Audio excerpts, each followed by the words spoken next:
పాల ఉత్పత్తి, కోళ్ల పెంపకం లాంటి అంశాల అభివృద్ధికి దృష్టి సారించాం.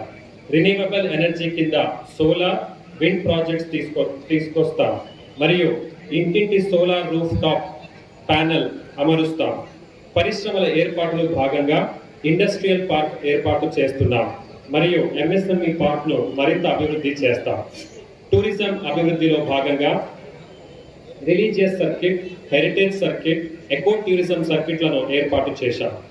ఈ 76వ గణతంత్ర దినోత్సవ సంతోష సమయాన మన అనంతపురం జిల్లాను అన్ని రంగాలలో ముందంజలలో ఉంచటానికి కృషి చేస్తూ జిల్లాలో అమలవుతున్న అభివృద్ధి సంక్షేమ కార్యక్రమాలను సంగ్రహంగా మీకు వివరిస్తున్నాను.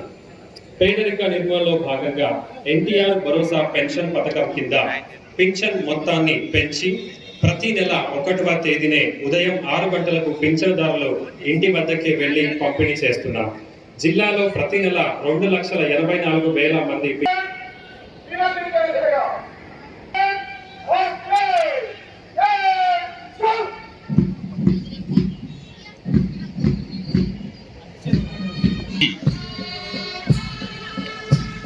ప్రముఖ రాజ్యాంగ నిపుణులు గౌరవనీయులు డాక్టర్ బిఆర్ అంబేద్కర్ గారి వరకు అందరినీ ఈ సందర్భంగా మనం మననం చేసుకుని ఈ రోజు ప్రత్యేకమైనటువంటి రాజ్యాంగం ఏర్పడిందన్న సంగతి మనం అంతా గుర్తించాలి.